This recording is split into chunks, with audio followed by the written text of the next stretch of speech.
Hello everyone, welcome to my channel. My name is Ernesta. If today is your first time, you are welcome, and if you've been part of this family, I just want to say thank you for watching my videos. If you have not subscribed to my channel, please do subscribe to my channel.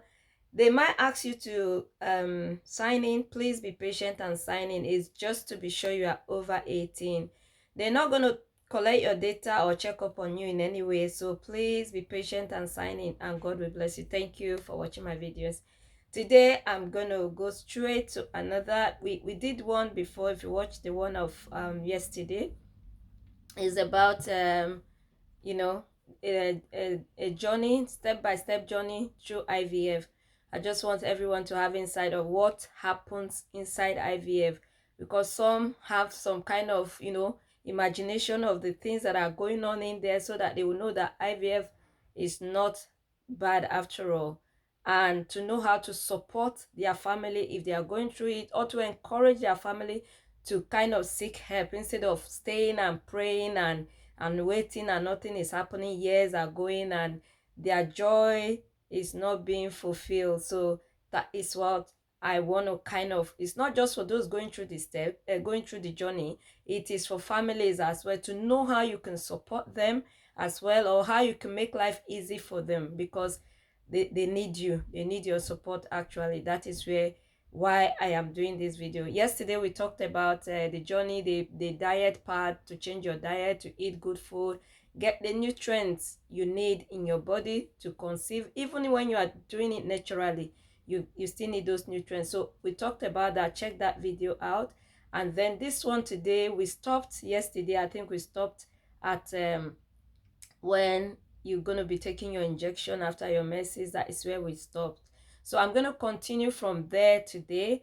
I'm going to say yes when you get your medication. And one thing I want you to know is that when you go to IVF clinic and they tell you how much it's going to cost, especially in Europe here or in England, when they give you the package, medication is always separate. So you're going to pay for the medication separately. So kind of don't walk away with what they've given you. Ask them, is it included?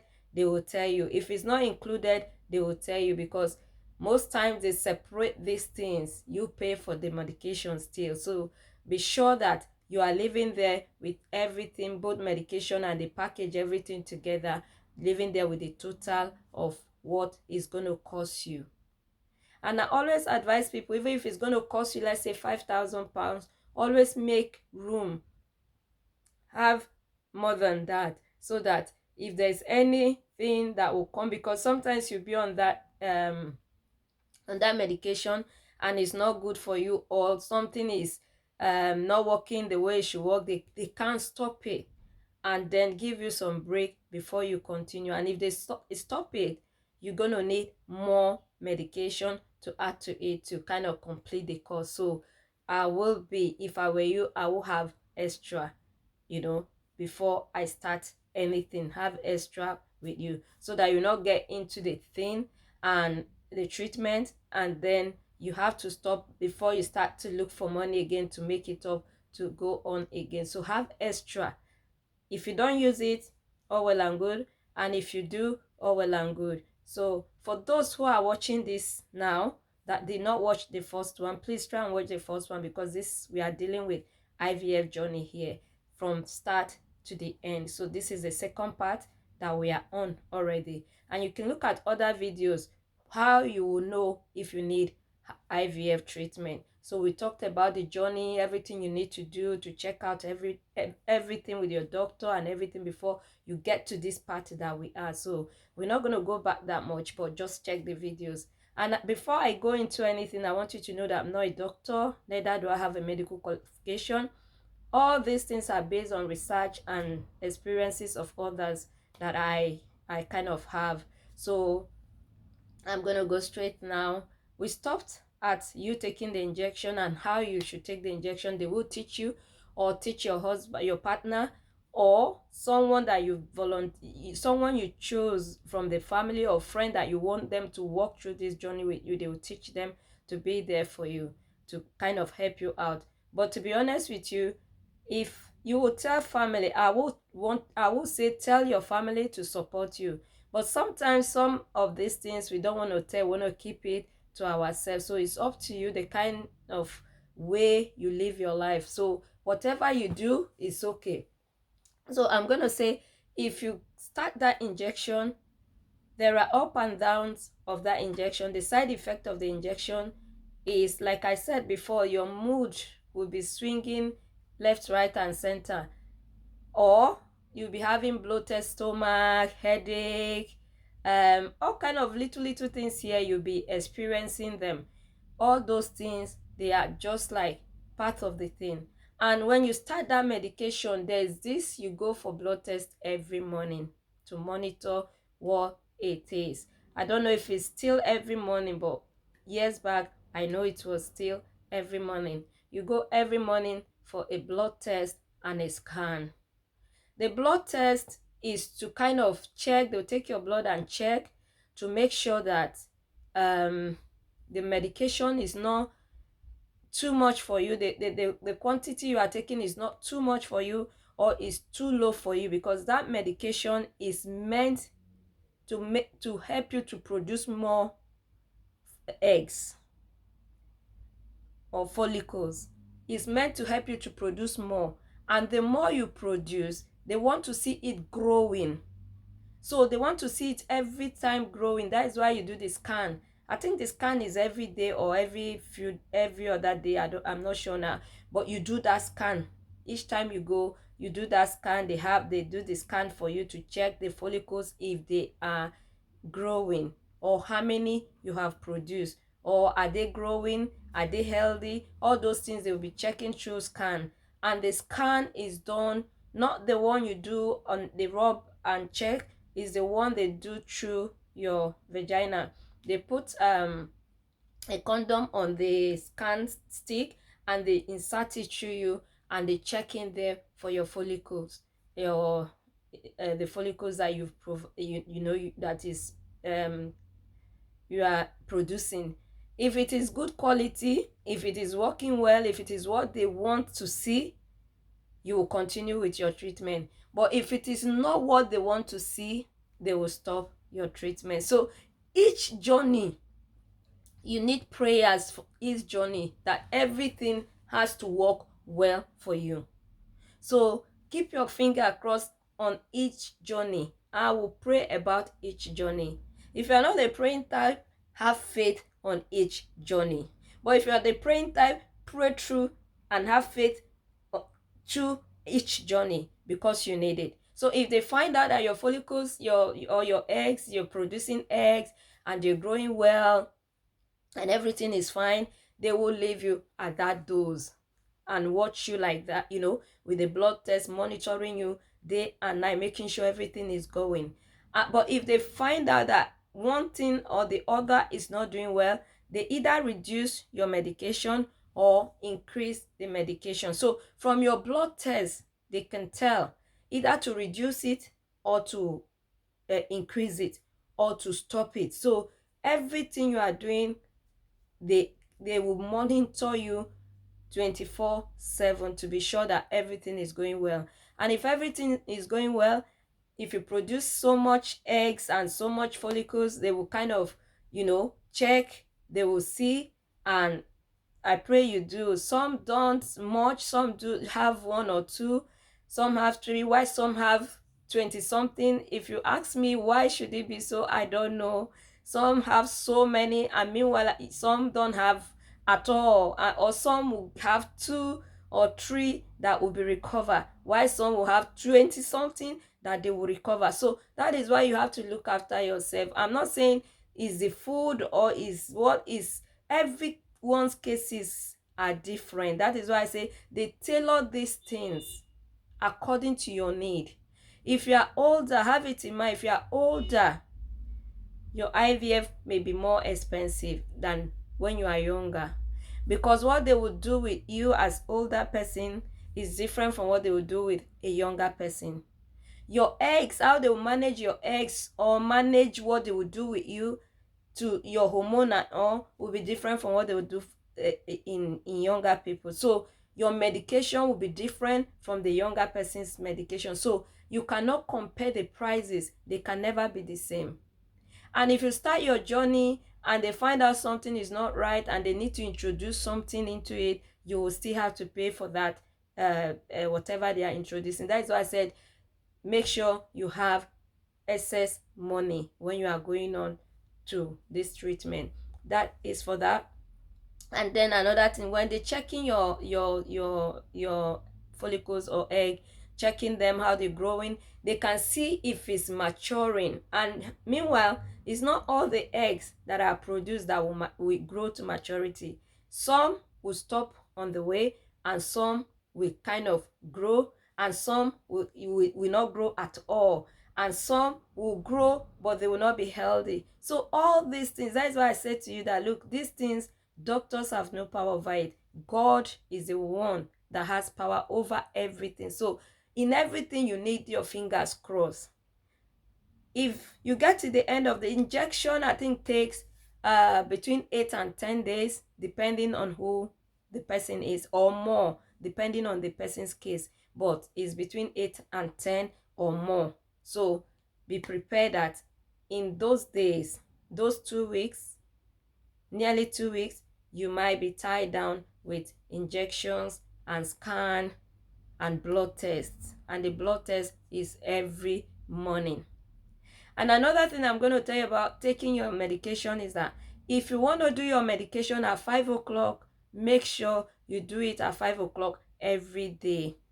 Because if you do 5 today, you decide to do probably 12 tomorrow, you can see they are not going to be like, it's going to be like you are kind of, I don't know, work it out. The time will not be, the time that they have to work will not be equal. So please try and stick to a particular time for your medication. Choose a time and stick to that time. It will do you good so that everything can work properly. Because if you start changing time and you go for your blood test today and it's different result, you go for your blood test tomorrow, it's different result. Why? Because the time that you took the medication today is different from the time you took it yesterday. So I don't know, I will want to stick to the same time. They will tell you that the same time is good.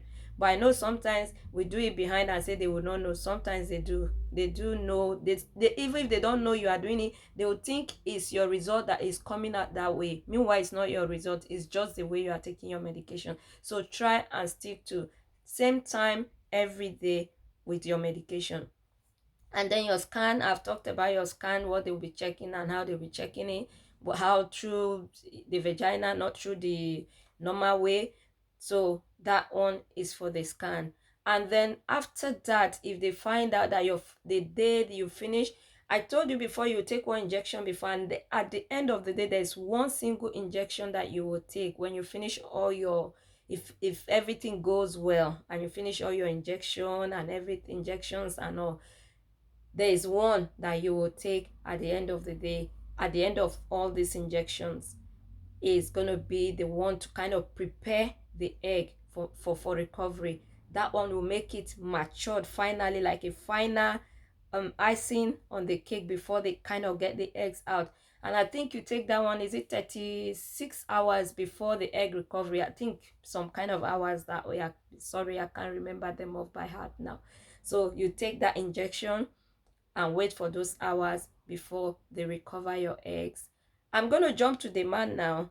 If while you are doing all these things, they would have checked from wherever you're coming from, your partner, they would have checked his sperm and everything if it's okay. Like I said, once they take your file there, they will see his result. They will know if they have if they have to attend to him before then, they will know. So they will do all those things. Your partner is going to give you the semen, the sperm, on the day of the egg recovery. And while you are going in the theater, he is going to kind of get the sperm out for the clinic. And that place, most times people have trouble with it because it's not everyone that can masturbate. And that is what the man has to do. So just know from now, and then you'll be prepared. You have to masturbate. They'll give you a bottle. You have to go masturbate into that bottle and giving to them while they have recovered the egg. The sperm is with them. Then they bring them all together. And in the sense that you cannot masturbate or get anything out of you, you might go through surgery. So you have to work on that part as well. You have to go through surgery to get the sperm out. Or you, the woman, if he knows that he cannot, you can help him before you go into your theater as well. You can help him to kind of get the sperm into the container or the bottle before you go into your theater. So you all know that thing from the beginning. So work it out how that part is going to be. If it is you getting there 1 hour before time and helping him out to get that into the bottle, you do that first before you go into before it's your time to go into the theater as well.